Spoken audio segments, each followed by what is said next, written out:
for women, we're going off of emotion. It feels like you're doing something to me. Even though you're not, it feels like you're doing something to me. And most females that never had a father in their life, they will take that type of communication and equate it to, he trying to control me. He trying to manipulate me. And this is the verbiage you get back. Even though as a man, bro, I'm trying to protect you. I'm trying to provide. I'm a good man. Like, I'm a father. Don't you see me taking care of my son by myself? Like, I care about kids. I care about fixing shit. I care about you not opening doors. But when we missing the male part of our upbringing, this is where we get to as adults. And so it comes off like you constantly doing something to me every time you're talking to me. Most women nowadays trying to date that came from a single mother household, they cannot take constructive criticism from a man, take stern handlings from a man. But you don't even let me or want me to make decisions about money by myself. You don't even want me to, give you my opinions or,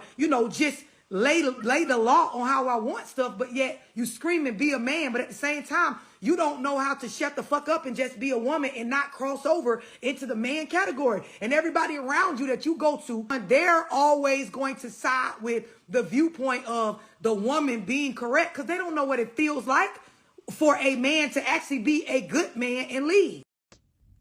They're trying to plan us against each other. They're trying to do it by empowering women to make us feel so independent, like we don't need a man, when we really do, especially if we have kids. Now, those of you that don't have kids yet, you might not need a man just yet. But those of us that do have kids, we need a man, sis. We do. Our kids need a man. All right? They do. Very much so. But the system got us feeling like, woo, woo, woo. Now we got all these feminine men. We got all these masculine women. This is what they wanted. And they winning. So strong men, salute. I respect you.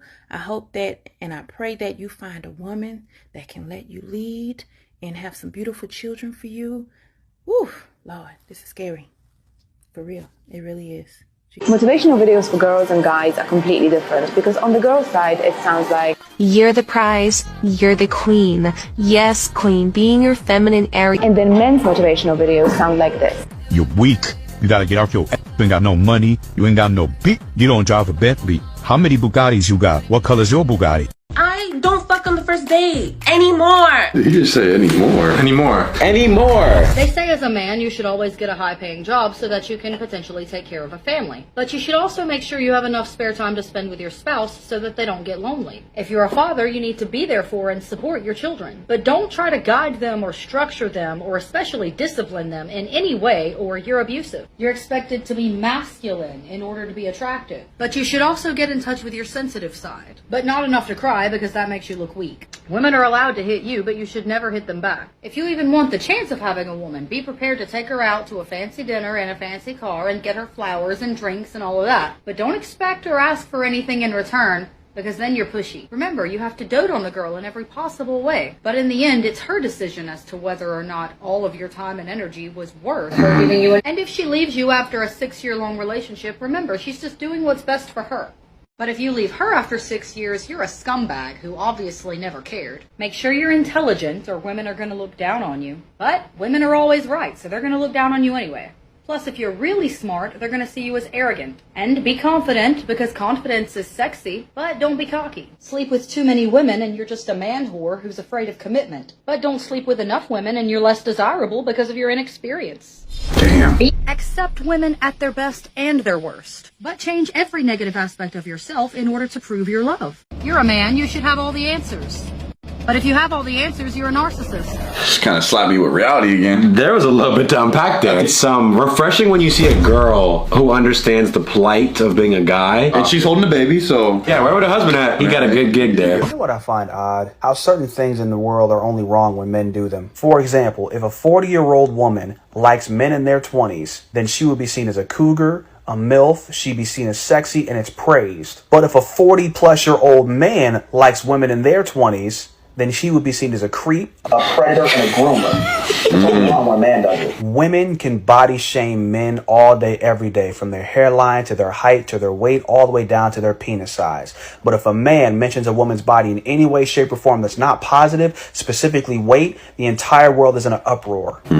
It's only wrong when a man does it. A woman can set boundaries in a relationship and say, I do not like this. I have a problem when you do this. If you do not stop doing this, it is going to be an issue with me. And she's praised for standing up for herself. But if a man were to set those same exact boundaries and say, I don't like this. I have a problem when you do this. If you keep doing this, it's going to be an issue for me. He's seen as controlling or insecure. Like he just said, girls can have any standard of he needs to be this tall, money, etc., all type of metrics. I remember I was at a dinner party one time and I said, yeah, I wouldn't let my girl be going out to clubs and stuff. The entire party ganged up on me and said that I was a controlling monster for not wanting my girl to go out to clubs and bars and talk with a bunch of guys. Wait a minute. I'm not saying that she can do whatever she wants, but I'm not going to be there when she gets back. Would you go to the club with her if she really wanted to go? No, because I hate clubs. A woman can spend all the amount of time she wants with her friends. Y'all can go on road trips together. Y'all can plan trips out the country together. Y'all get your hair done, nails done, everything did. And men don't say a word when you with your friends. But let a man spend too much time with his friends that you're not comfortable with, and all of a sudden y'all think he's emotionally attached to his friends and basically call him gay. You all can plan a trip and go outside the country for a week and have a great time. Clearly this is a specific story for me. Yeah. But if I'm at this house an hour longer than you think I should be, I know you're watching this, Jasmine. That last one might just be him. That was very specific. You can plan all your fucking trips and go on everything. But when I'm with my guy, whenever my guy friends, I get called gay, and you try to tell me to. I hope she's solid, bro. So I just got back from my date. This motherfucker's blocked. The place he took me to was beautiful. The vibe was just beautiful. Tea lights everywhere. He also took me to this art gallery, which was beautiful. Perfect spot to take the girl. I was like, wow, this is an amazing date. Like, it comes to the point where he's dropping me off. So we get to my house. He's like, oh, so do you want to go inside or do you want to go in the car? And I'm like, oh, we can stay in the car, but I have to, like, blow my nose because I have, like, allergies and shit. So I needed a tissue. So he's like taking his key out of the ignition to like come with me. And I was like, oh no, like, my dog, she barks a lot. So I'm just gonna go. And then I get back into the car. We're just like, talking, whatever. And I was like, oh, like, I don't give it up the first date. So if that's your intentions, then I'm sorry. And then his whole demeanor changed. He just seemed so uninterested in what I was talking about and just like there. Looked so bored. I was like, you know what? Since your intentions was to get pussy and you ain't gonna get any, I'm gonna get out of this car and I'm gonna go home. He didn't say a single thing. He wasn't trying to defend himself, nothing. He was just like, okay, I'll let you know when I get home. I'm like, babe, you don't gotta let me know nothing because you're blocked. Ugh. The audacity. I don't fuck on the first date anymore.